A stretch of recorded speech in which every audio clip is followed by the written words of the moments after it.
All right. Good evening, all. Chris, how you doing tonight? I'm doing good. In fact, I'm actually quite proud of myself. I remembered to mute the YouTube channel, so I don't have to scramble to do that at the last second as it echoes through. So I caught it in advance. So Good. All right. What's new and interesting this week in your world up there in Ohio? So I was on leave this past week, which meant in some ways getting caught up in a few work-related things. So I actually spent a surprisingly large amount of time working for a guy who was on leave, and I've been lucky in that everything I say is my opinion only, not the opinion of any bosses, past, present, or future. Employers, et cetera, and insert all the standard caveats. Important to say since I'm going to talk about the day job a little bit. So luckily, my job is about 10 to 20% classified work, but the classified work all involves large groups of people getting together to do classified stuff together. Okay. And as a result of that, all that stuff got put on the wayside. So I've been very lucky in that I've been able to be totally and completely gainfully employed from home. In fact, the government's even been so nice as that our normal computers are laptops. So I just grabbed my laptop, brought it home, had to go back to the office a couple of times to get files and stuff like that. But I live like literally 5 minutes away from my office, especially when there's no traffic.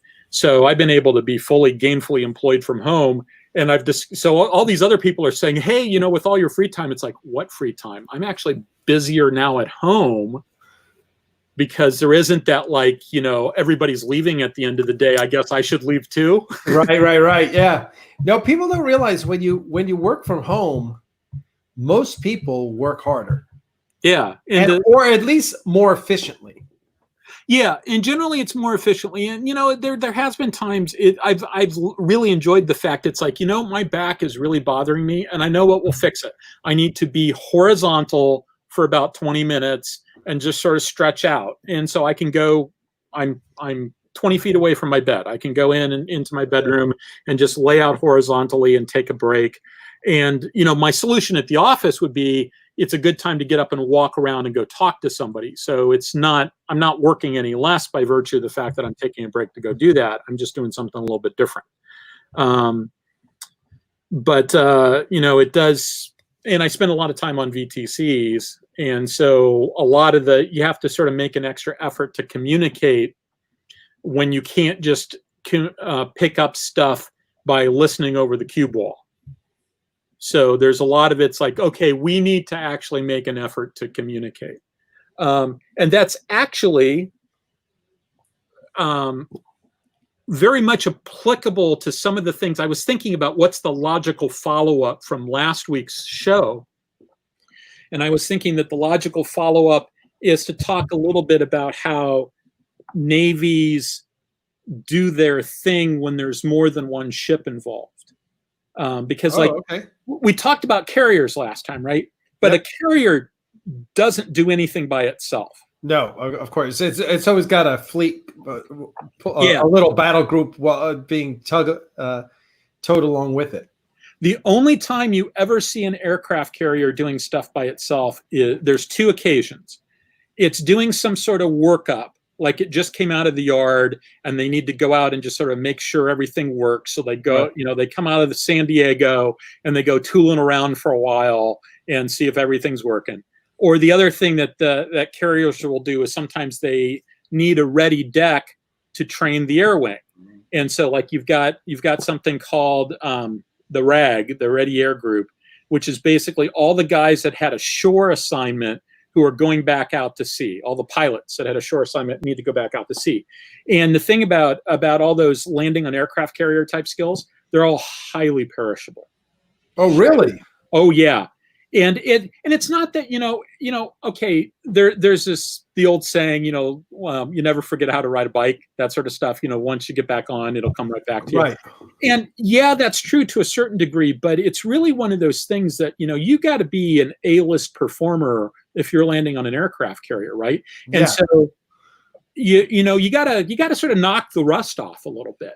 And when you're out at sea on an aircraft carrier, now, I was always an anti-submarine guy. I was never an airplane guy. I only cared about airplanes to the degree that they could find submarines. Okay. I mean, airplanes are really, really cool, and all that air wing stuff is really, really cool. But I was there to find submarines, so I'm not as well versed on the airplane carrier qual side of it as I could be, despite the fact that I spent 45 days on aircraft carriers.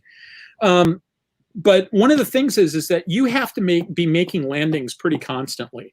Like I think for night quals, you have to make a landing like every 3 days, or you lose your night qual and you have to get recertified. Damn.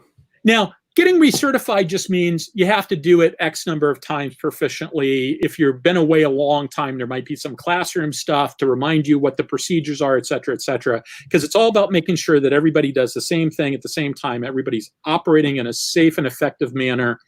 And that includes things like everybody's operating in a way that's what's expected, right? You don't want people ad-libbing stuff like this, right? Because it's really complicated. It's really dangerous. You can get people killed that way.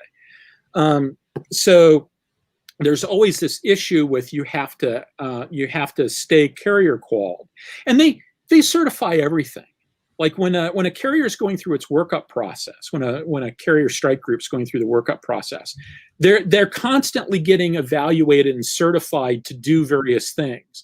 And it's like, you get certified to do independent deep water operations, right? You get certified to take the ship to sea. You have to get certified to do that. And on the one hand, that sounds like, oh, there's a lot of paperwork. But the other thing is that it's 5,000 people. It costs $1 million+ a day to run it. You've got all these different airplanes. It's a capital investment of like $10 billion.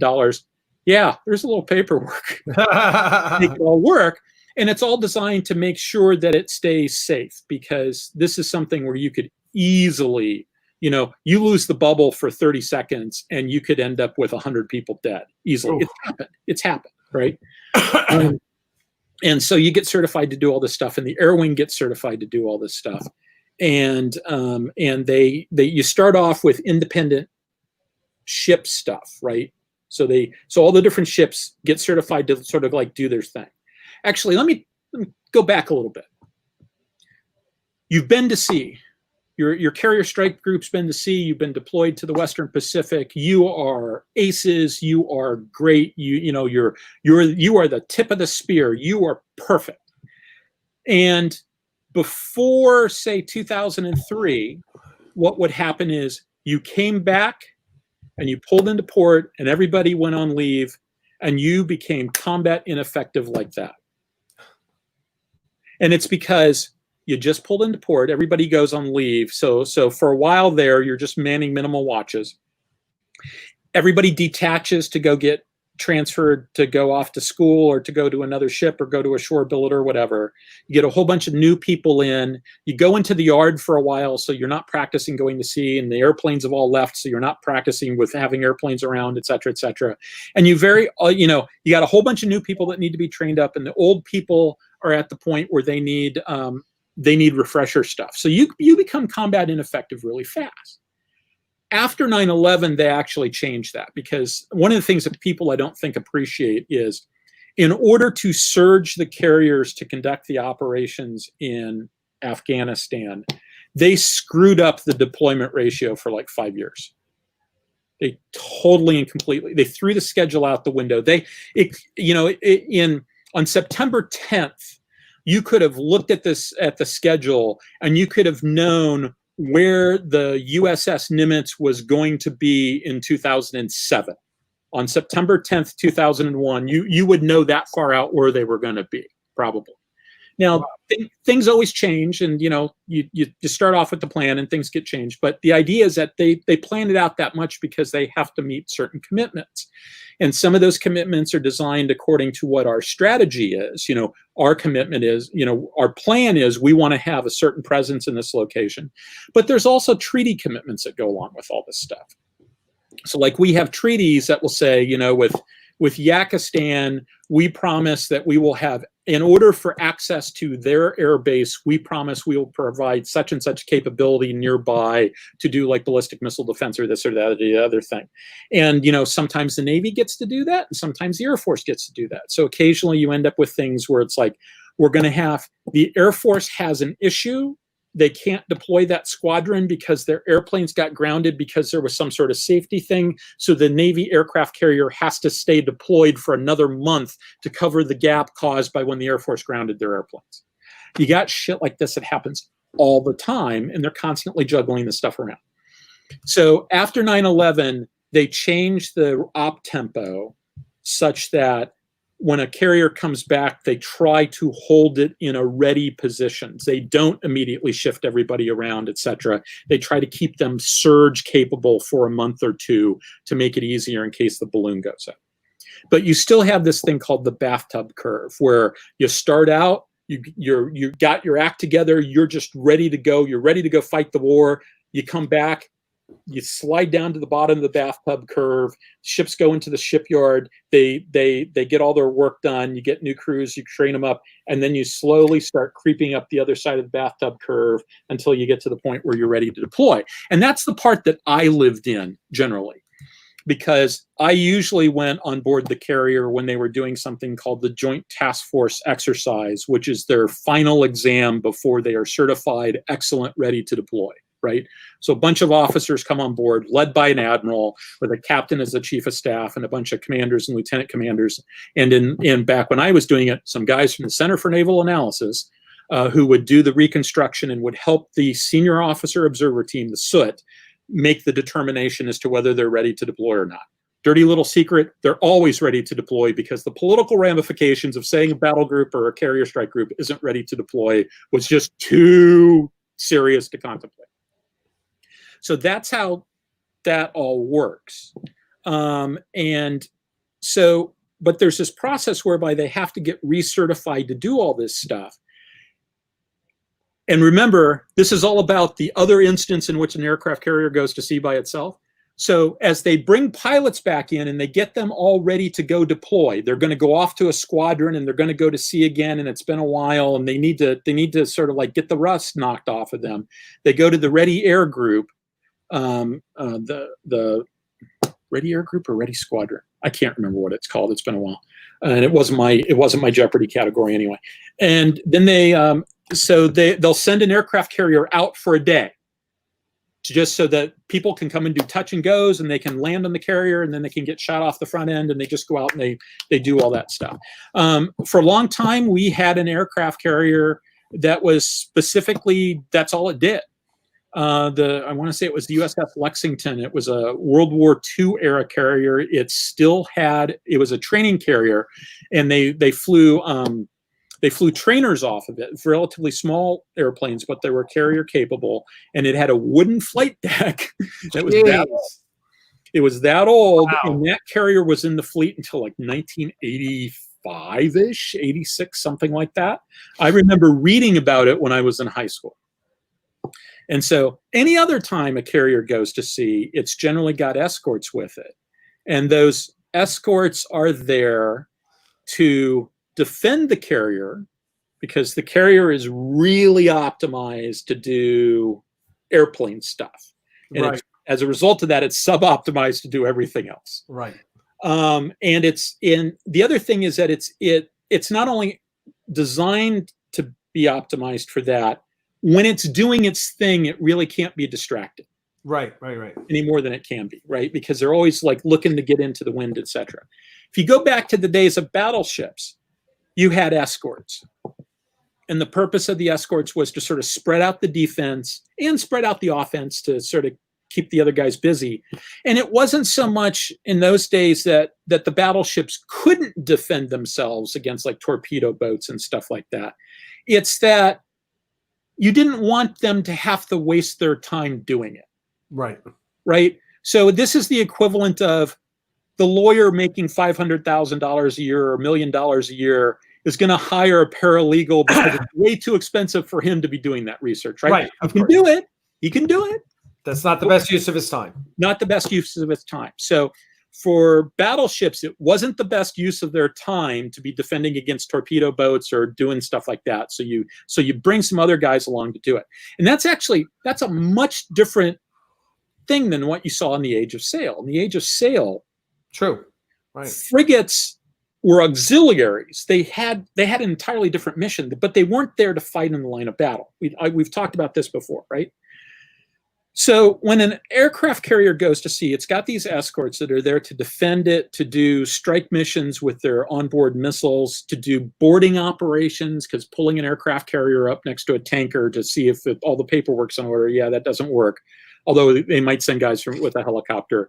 You can send one of these guys off down a threat axis. So generally, if you know where the threat's coming, you take one of your Aegis shooters and you send him off in that direction so he can sort of be over there paying attention to because we think that's where the bad guys are coming from, if they're coming.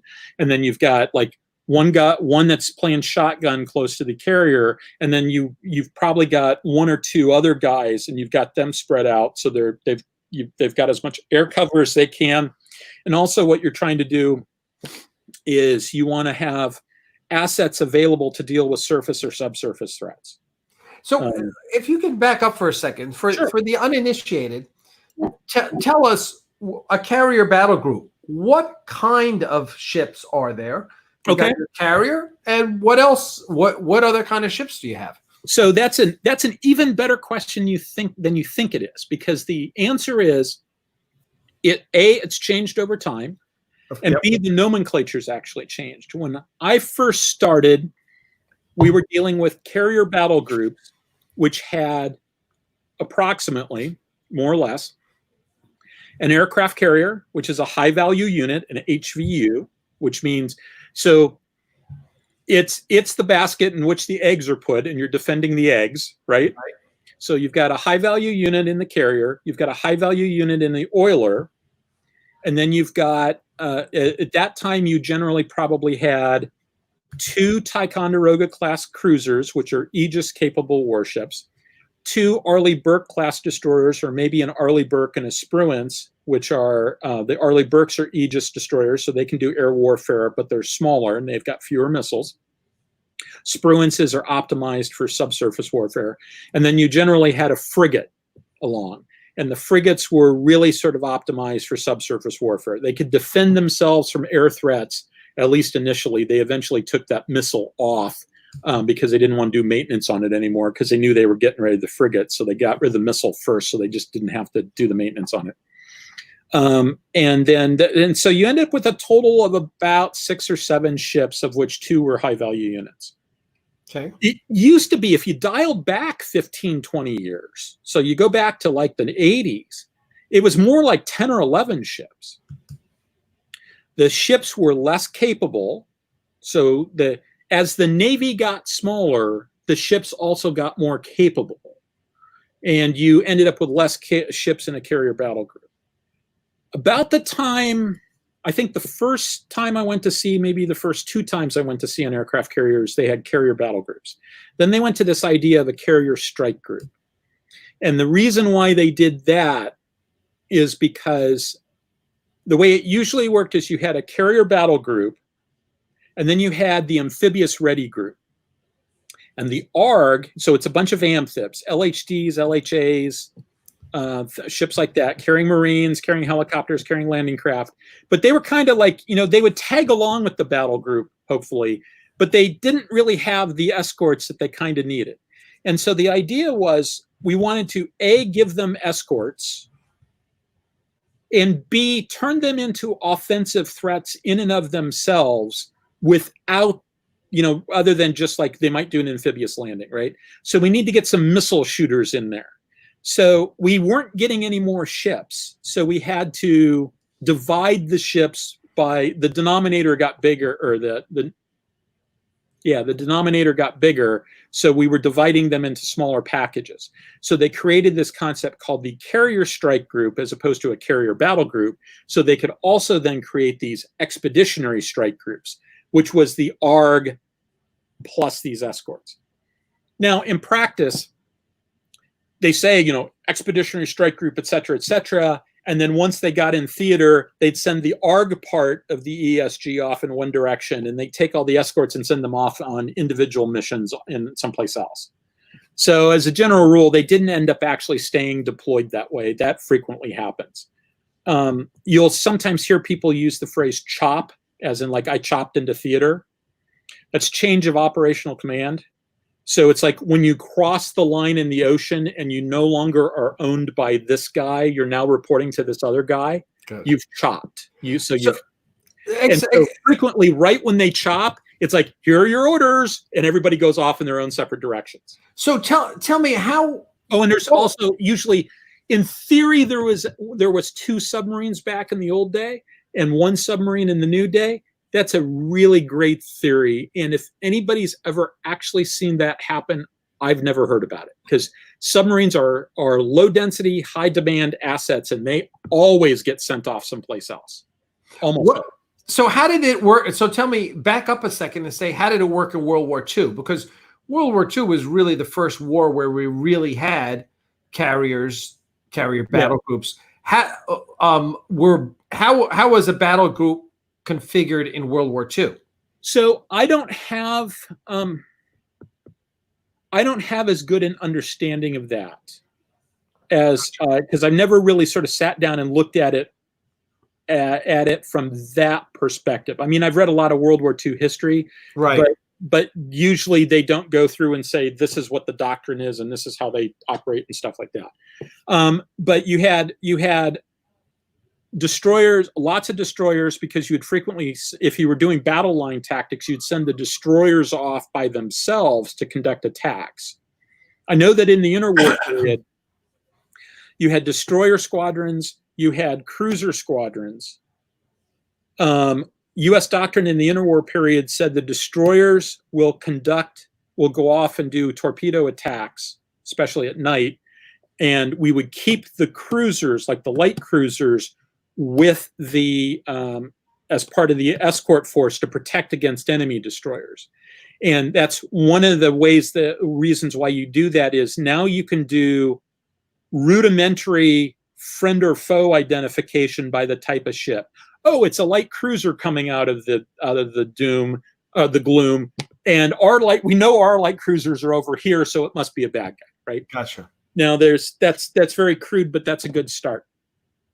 So, and then the battle line. I mean, originally in World War II era, the idea is that you have the battle line operate as a unit, and this is one of the things we don't really see in science fiction, is this idea of everybody's maneuvering together. Like in Star Trek, battles in Star Trek look more like air fights than they do like ship fights. And even then, they're really undisciplined air fights in that you have people, you don't like have wingmen and stuff like that, right? They just sort of like everybody flies all over the place doing their thing. Whereas in reality, a large part of what you end up doing and a lot of your effort in battle is making sure that that isn't what you end up happening, right? You want everybody to be coordinated because you're trying to optimize a result. And so you're trying to optimize your ability to put firepower on somebody else, and you're trying to sub-optimize their ability to do it to you, right? And that right there is sort of the definition of naval tactics, right? That is what you're trying to do. And what that means is where all the, that's where the proof is in the pudding. That's where all the money is to be made.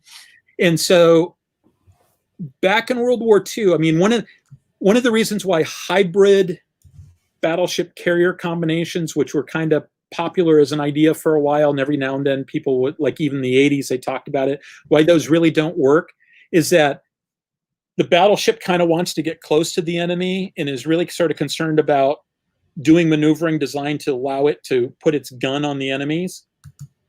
The aircraft carrier wants to stay away from those guns because it's big, vulnerable, and full of 100,000 gallons worth of aviation fuel. It doesn't want to be anywhere near those guns. And it's maneuvering in order to go into the wind so that it can conduct flight operations. Doesn't have time to do that.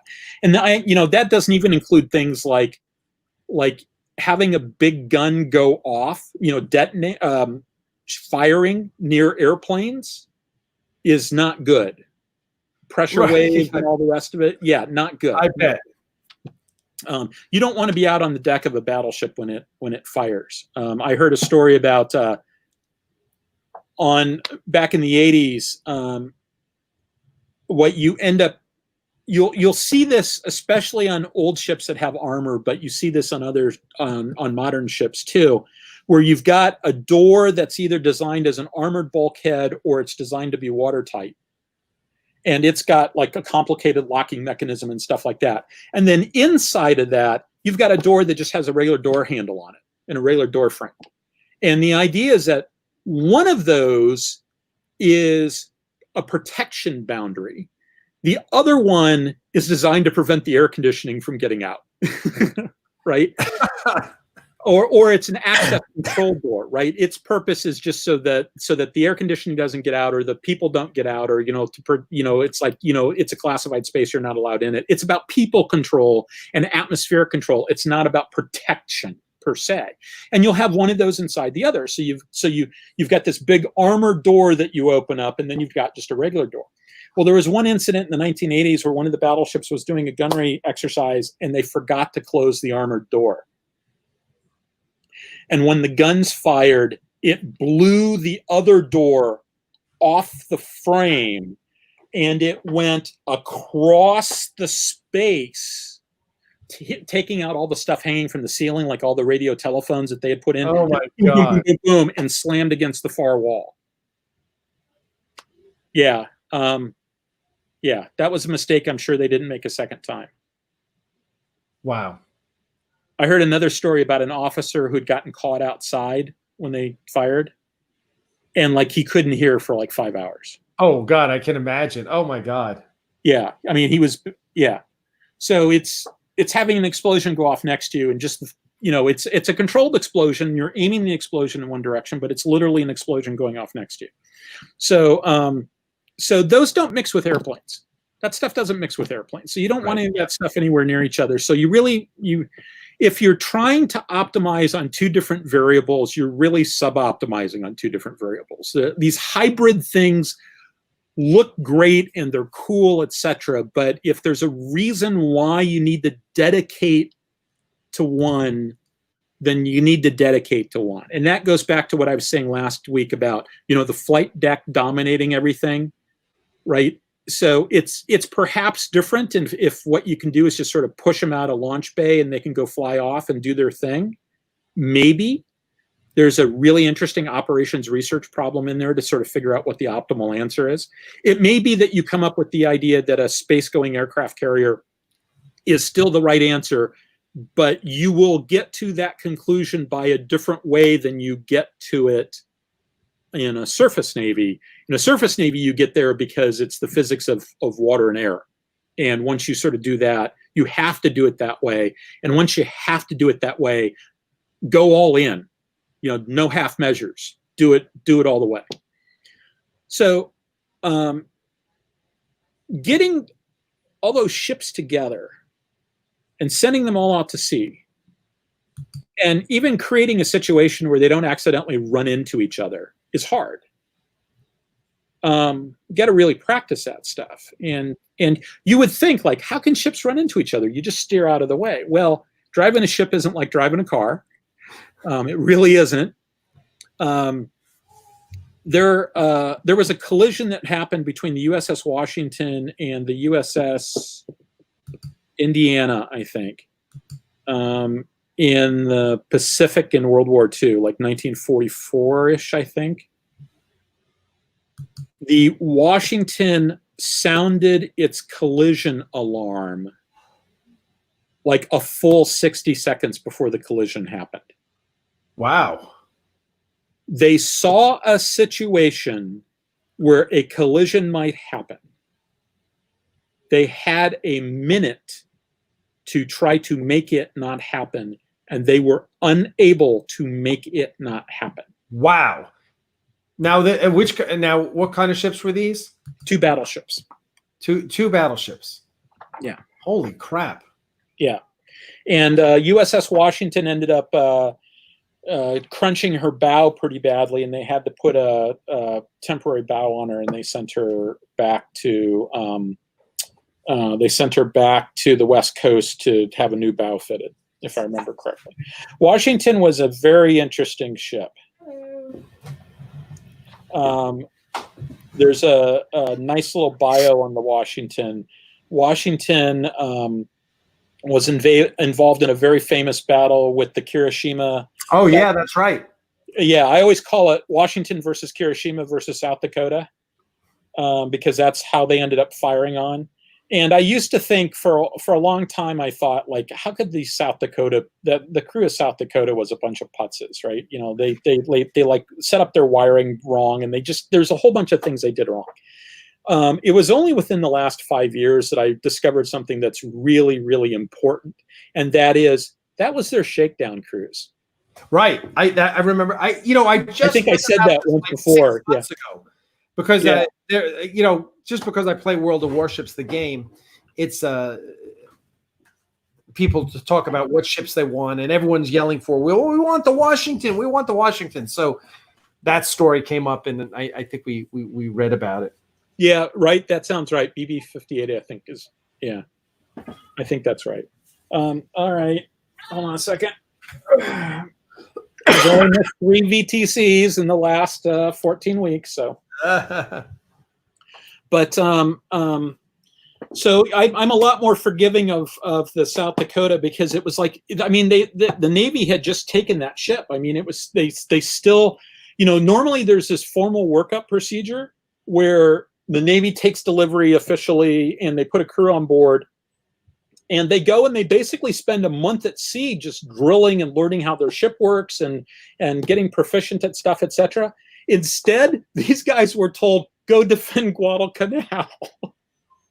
And so, okay, in retrospect, I think they did a really good job, considering the fact that they literally got thrown right into the meat grinder with little or no preparation. So here's to the crew of South Dakota. They did as good a job as they could in that situation. Crew of Washington was fantastic. They hit on their first salvo. Right. And they, I think I told the story in the very first one, but I'll tell it again. They got a chance. I got a chance to listen to one of their gunnery people give a talk back when I was in grad school. So this was like 1988. And he talked about how the gunnery boss on Washington thought that our gunnery doctrine was all jacked up. And so they did their own thing. They threw out the book and did their own thing. And it worked really well. And it worked so well that when they got back to Pearl Harbor, they were run ragged, going to all the other battleships in the fleet and giving them the briefing on here's how our process worked. And as far as I understand it, it became the way of doing things from that moment forward. And that's the other thing that people don't have a full appreciation of. There were all these tactical publications that came out. Anytime you were involved in a battle, anytime you did an airstrike, anytime you did anything, when you got back, you were debriefed quite extensively, and all that information got collated, and there was constant tactical publications coming out, tactical bulletins saying, here's what works, here's what doesn't, here's what we're seeing the bad guys doing, here's, we've got indications they've got a new airplane, et cetera, just collecting all that information from the war fighters and distilling it down and figuring out what it means, and then feeding it back to everybody so that everybody understands what it is. And that's a huge effort to make that happen. And they did it day in, day out throughout the entire war. It's really hard. So they were constantly evolving tactics and stuff over the war. Stuff worked, stuff didn't work. And that's just how they did it. And it's not, not just the Navy, the Army and the Air Force did the exact, the Army Air Corps, and the Marines all did the exact same thing. So back in the old days, you had carrier battle groups. They had about 11 ships. Carrier strike groups had about 5 or so. And then you had these expeditionary strike groups that do their things. But the carrier strike groups, they might lose 1 or 2 ships to go off and do, like, we need somebody to go do maritime intercept operations because we're in the Gulf and we're looking for illegal Iranian oil or this or that or the other thing, or counter piracy or whatever. So they might go off and they do stuff like that. The rest of the time, they're all working together, trying not to run into each other, which can be hard. And optimizing, it's a very big, very complex situation. They're trying to optimize all that stuff. And you've got different people working different parts of the problem. So it's not like there's one radio channel where all these people are talking to each other. There's a dozen radio channels where various people are talking to each other. So on the bridges of the ship, you've got bridge to bridge, which is a short range comm. And it's, that's the way that they query merchant ships, but it's also they'll talk to each other sometimes and pass information that way. And that's mostly about safety of navigation. There's lots of, this is warship 65 off your port beam. What are your intentions?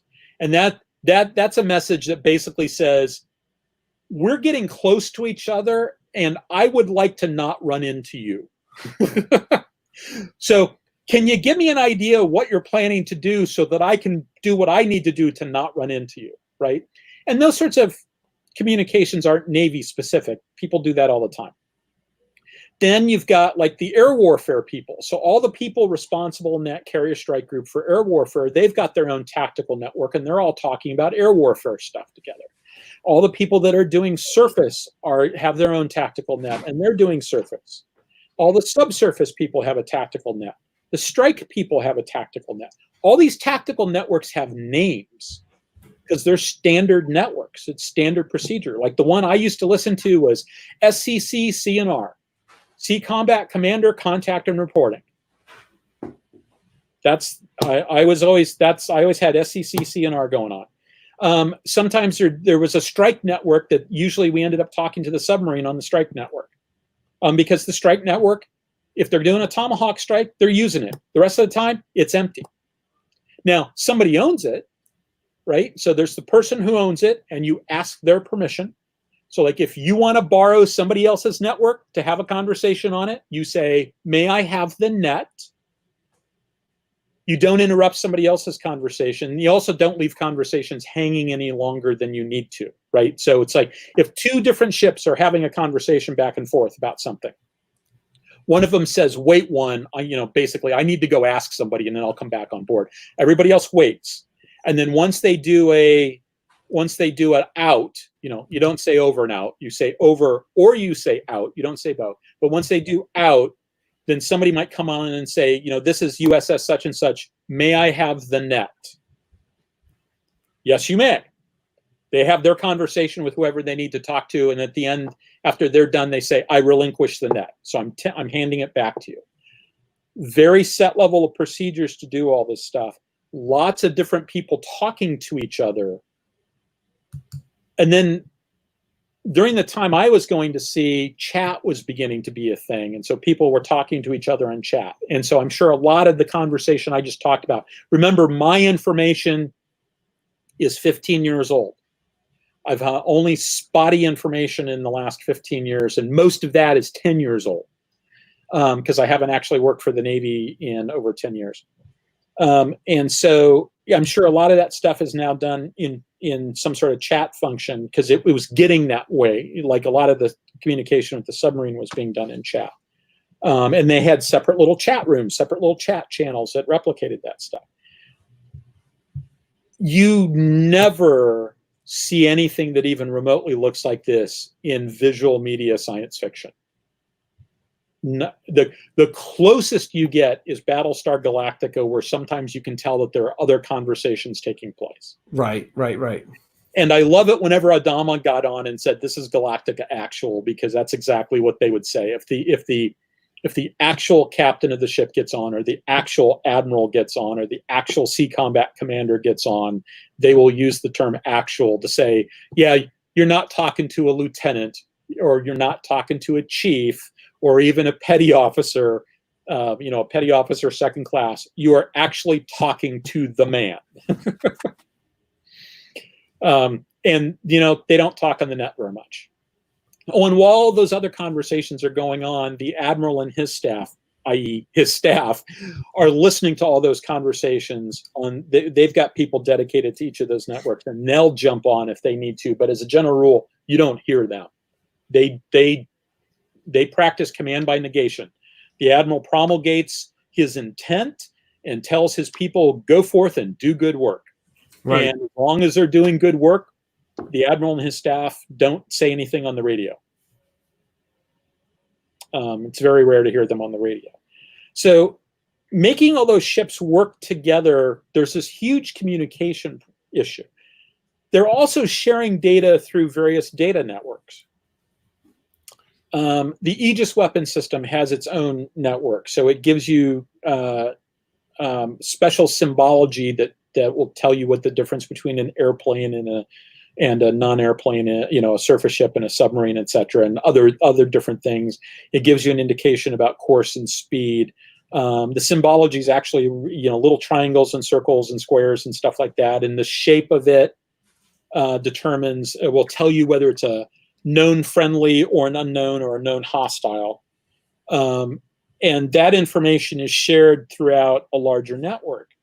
But that's all, and we talked about this a little bit before, that's all track quality data generally.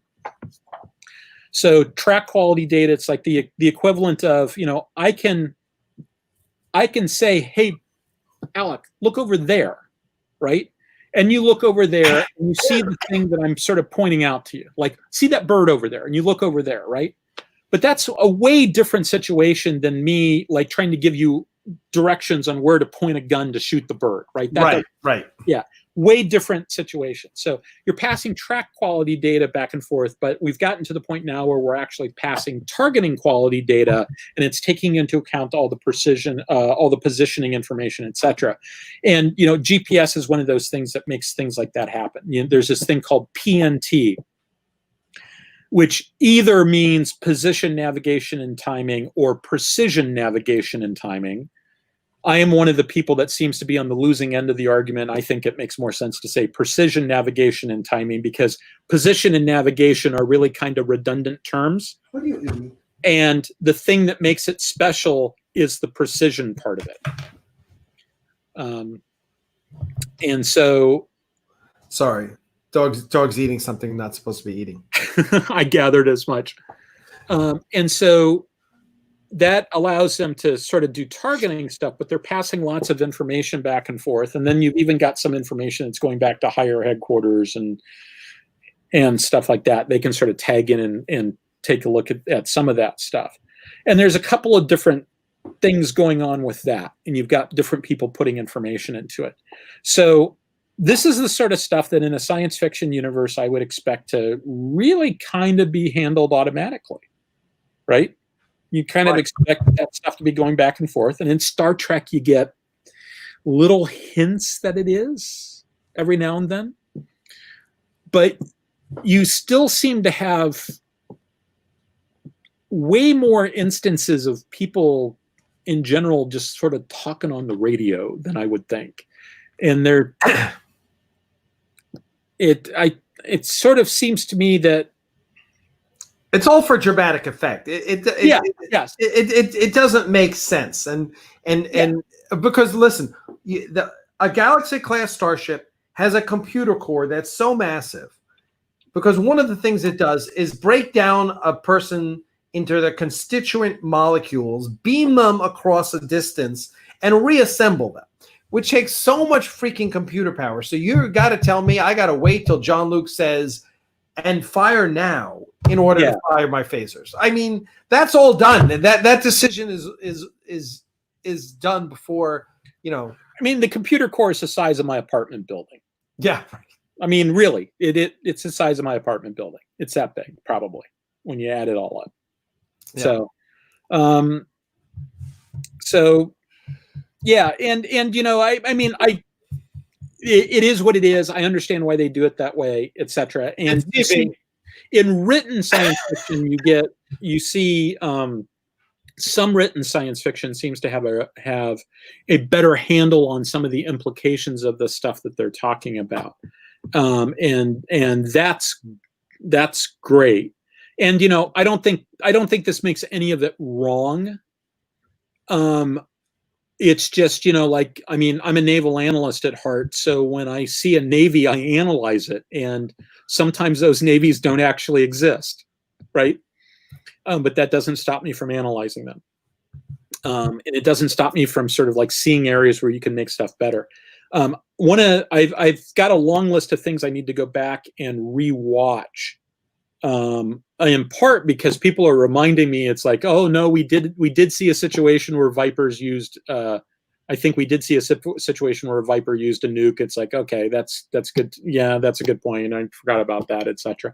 So I need to go back and watch Battlestar Galactica, the new one. I want to go and watch Space Above and Beyond, which I haven't seen since I saw it on broadcast, Oh yeah, 25 years ago.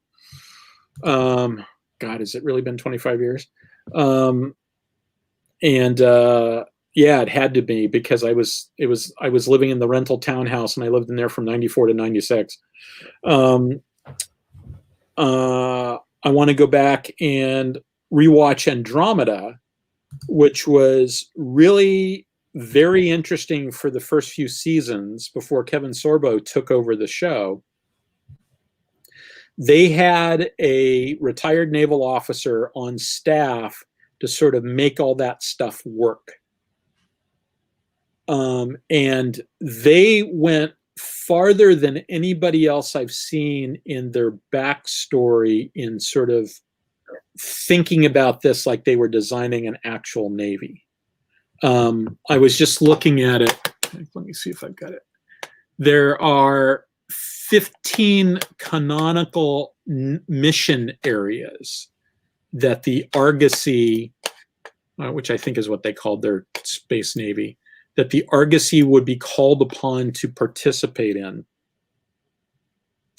And they all sound like the sort of thing that a U.S. Navy ship might, the U.S. Navy might list as their mission areas. Like there's anti-starship warfare, destroy, disable, or disrupt hostile assets and operations, battle group defense operations, conduct defensive action for the battle group in the theater of operations, command, control, and communications, provide operational command and control capabilities for battle group assets.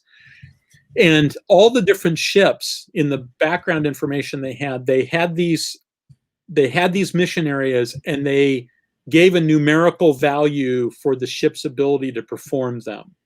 And so some ships were capable of doing it, and some ships, had high scores and things, and others had lower scores.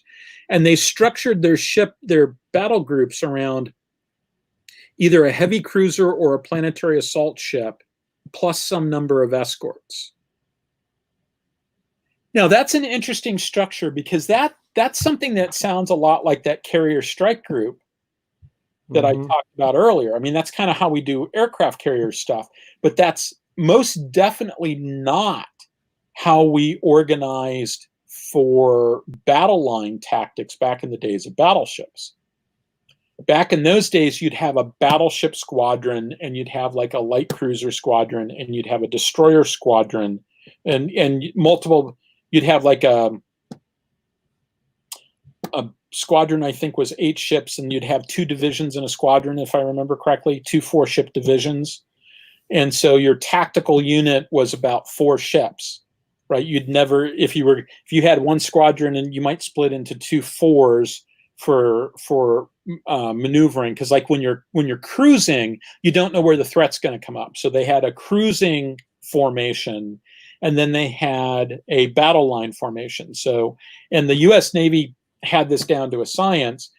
Basically, they had a set of standard operating procedures. So when they made contact with the enemy, all the admiral had to send was a execute order and a course. And once he did that, everybody else knew what to do.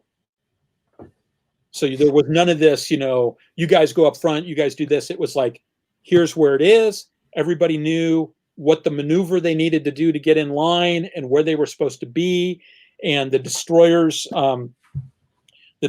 like knew when they were to conduct an attack if they were in a position to do it, et cetera, et cetera. The entire idea was to have a set of what are known as pre-planned procedures, or pre-planned responses. I'm sorry, PPRs, so that you can turn them loose, and you don't have to think that through. That's your tactics are all set up. You just say, here's what I want you to do, execute, and you go do it. David Weber does a great job of that in his books. And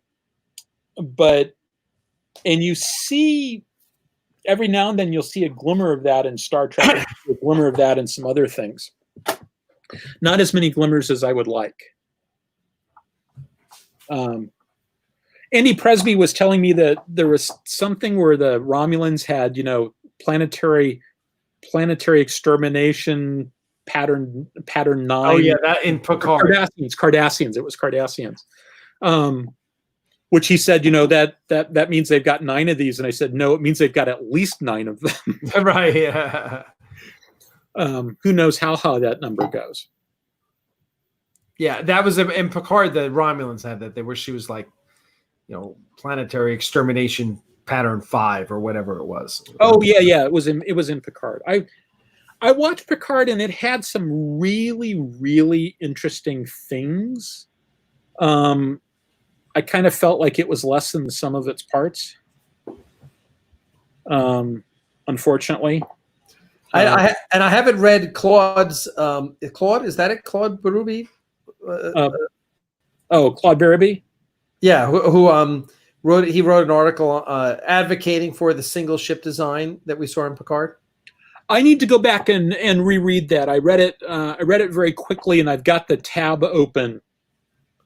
But I think I was just getting ready to read that when Apple forced an update and my computer started rebooting. It was kind of annoying because I thought I had all that stuff turned off. They must have thought it was really important that I get that update. And luckily everything worked, but it did sort of screw up about 4 hours of that day as it just kept rebooting. We should actually both read that and then discuss it next week. That would be a good topic for discussion. I think that would be. Claude is a very sharp guy. Claude is the guy who organizes NavyCon, so they've done 2 of them so far, and they're going to do a 3rd one. That one's going to be organized by a guy at, I think, Texas A&M, if I remember correctly. And NavyCon is wonderful. It's available on YouTube for anybody who wants to go look at it. As I said in my NavyCon talk this year, I had realized at some point in the spin up to it that what I do is really kind of something different than what they do. They kind of look at science fiction as a way to sort of illustrate the real world. I kind of look at the real world as a way to illustrate science fiction. Gotcha. Yeah. And so in some ways I'm the exact opposite of what they're trying to do in that regard. But the NavyCon stuff is really pretty fun. Well, I will definitely make sure I read his article. So we can have a chat about it. Yeah, and as a very quick approximation, having seen it, and this is something that we should talk about at some point. In fact, I had a little bit of a conversation with Pat about this week. It's always interesting looking at the various assumptions that go in behind stuff, right? And so when you're talking about the current U.S. Navy, you can really make an argument in favor that you don't want lots of different hull forms, right? You don't want lots of different ship types, right? Because then you can standardize your training, you standardize your parts, you make the logistics part of it a lot easier. Right. Well, does that apply in, say, with Starfleet? Because their parts, my guess is that you don't get parts for the Enterprise by going back to the depot to get a part sent out to you. You get a part for the Enterprise by either manufacturing it yourself, because right. you got replicators, right? You got replicators, exactly. So you replicate it yourself, Maybe it's something that you can't really replicate, in which case you go to some place that's got the big replicator and they replicate it for you, or they machine it or do whatever they need, whatever machining means in this universe. They produce it for you basically on site from their computer file. So from a logistics standpoint, it really doesn't simplify your situation. And everybody in Starfleet is trained to the nines. I mean, they're incredibly fantastic. And also, one of the things you talk about is everything is fully customizable. Yeah. Right. So there's Pat jumping in for the last 3 minutes, looking like he's knocking off a bank. Yeah. Pat must still be at the facility. My guess is Pat is walking out to his car even as we speak. You are correct, sir. So Pat just got off of work because Pat is an airline pilot who is an instructor pilot at a simulator. And so simulators run 24/7 or as close to it as they can get, consistent with keeping the simulator maintained. And so Pat gets to work nights every now and then. I do. Other times, very, very early in the morning.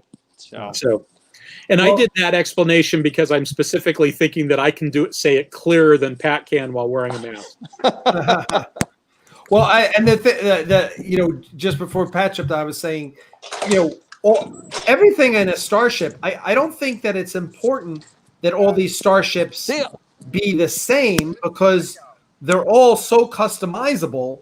Yeah, it's just one of the things I learned was how when the F-18 came online, the pilots loved it so much because you could make an F-18 fly like an F-14 if you wanted, or an A-4 if you want. You could customize it so that it had the feel of flying different planes. Yeah, and the F-18, one of my students when I was in Newport, an F-18 pilot, was talking about how that with the fly-by-wire system and the computers associated with it, that airplane is so good at staying in the air that it will stay in the air perfectly smooth right up until the point where it stalls and falls out of the sky.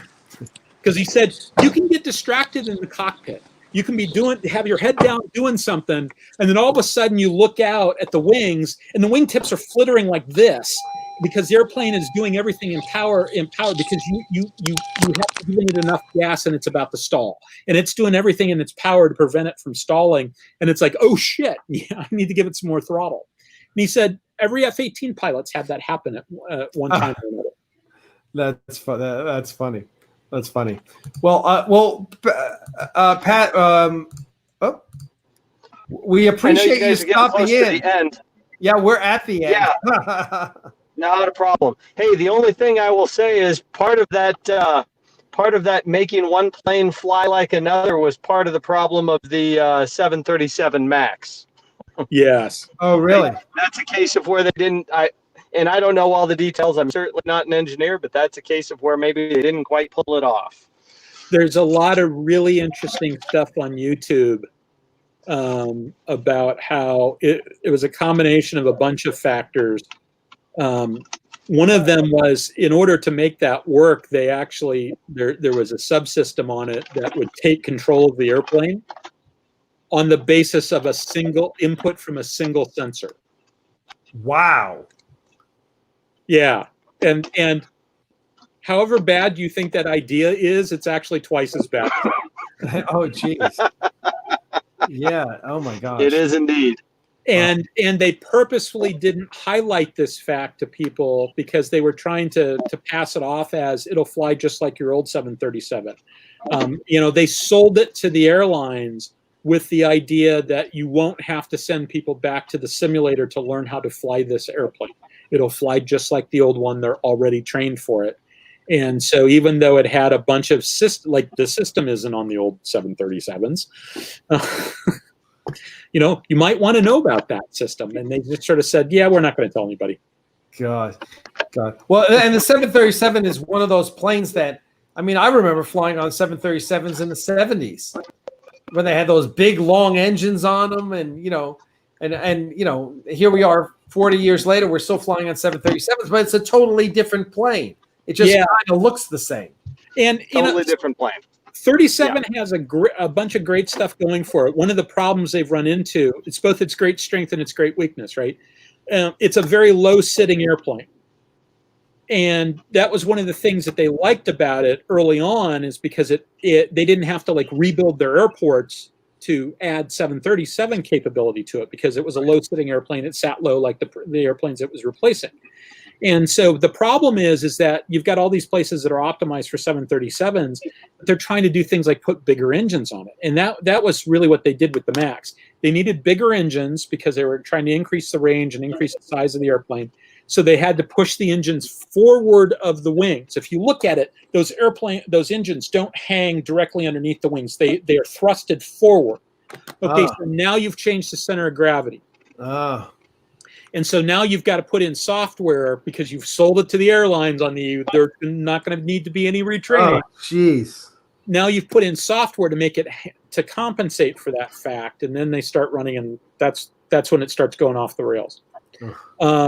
But the Navy adopted the 737 as its replacement for the P3, the P8, or really, Poseidon. I didn't know that. Yeah, the P8 Poseidon is a funky 737 variant. It's like the fuselage of a 737-600 and the wings of an 800 or something like that. So it's got bigger wings than the size of fuselage. I'm not sure about the numbers, but it's something like that. And then, of course, they added all this combat capability onto it.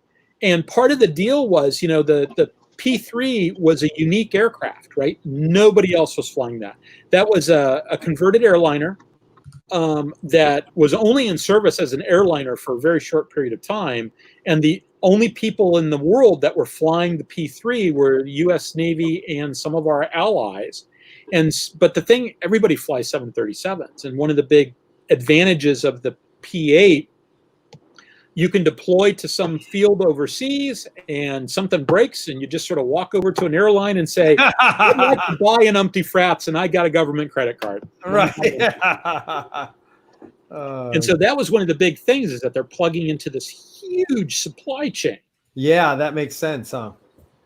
And plus it's a smoother ride and, easier maintenance capability. I mean, those old turboprops, the newer airplanes are just a lot more reliable, aside from the fact that they haven't been rode hard and put away wet for 30 years. So, yep. So I've never been on one. I was on a couple of P3s, never got a tactical flight. But I've seen these in Hawaii, mostly from a distance. I'd love a chance to go on board and see how they're kitted out on the inside. And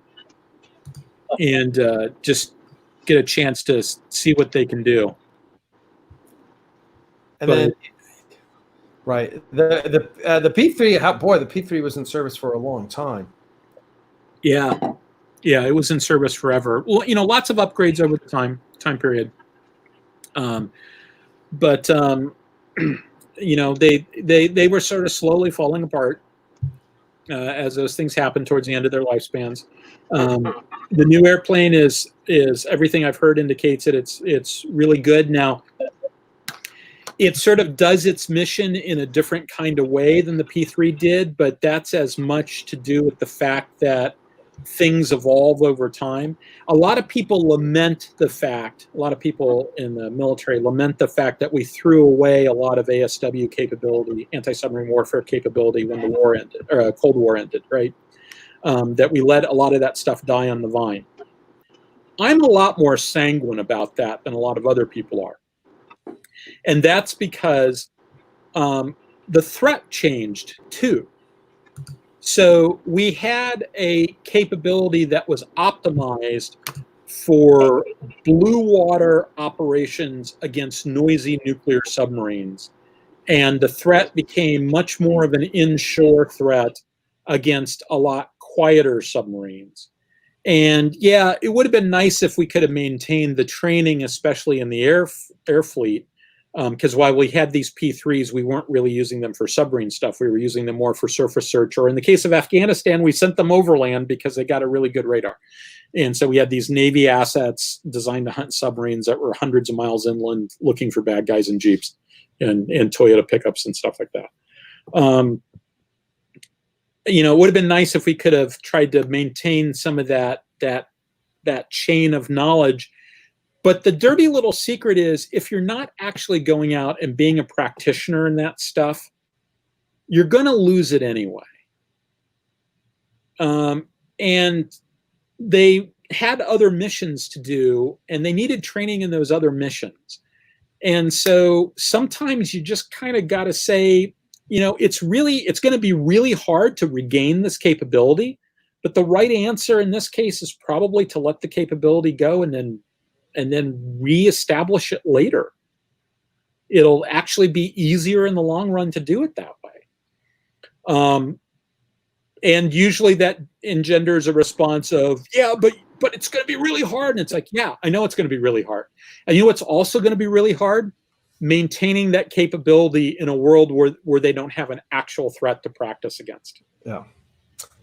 Well, I think so. For next week, we will I'd love to read the article. Maybe I'll share the article so everyone can take a look at it by Claude Berube about a single design starship. And then we can just chat about that next weekend. Pat, are you going to be available next Saturday? Pat is driving. Yes, I'll be available next. All right, good. And at some point, we should also talk about shields and defensive stuff and structural integrity fields and stuff like that too. So we haven't forgotten that, everybody. The other thing is, we should come up with a mechanism whereby people can submit us questions in advance, and then we can try to go over them. Yeah, maybe we'll. Probably the good idea would be to start a Facebook group, and everyone could just join the Facebook group and ask the questions there. Yeah, that works. I'd be happy to do that. I had said last week I was going to try to go through and post answers, go through the chat, and I went to do that tonight or today for last week's show, and I realized it actually makes you listen to the show. Yeah. And I had already listened. I always listen to the show afterwards, but I'd already done that, and I did. It's like I don't have an hour to do that right now. I know. All right, everyone. Well, we will be back next Saturday. Once again, it's 10:00 p.m. We'll have more than just Pat's hand on the steering wheel. We'll actually have Pat. But thank you, everyone, for showing up tonight once again. I hope you enjoy the conversation. I'm always enlightened by it. We'll come back next Saturday and talk about all sorts of things, space combat wise. We'll see what we have time, and we'll stay tuned. We'll post about we'll post a either a thread on the Axanar page, or we'll create a whole new group and we'll advertise it so you can ask questions and we can have Chris and Pat answer those questions next weekend. So, all right. Well, that's it for now. Thank you, everyone. We appreciate it. Thank you, Pat. Thank you, Chris. Thank you, everyone. Thank you, Lissa, our producer. We appreciate it. Everyone, live long and prosper. And please wear your masks out there and be safe. Love you guys. Take care. See you.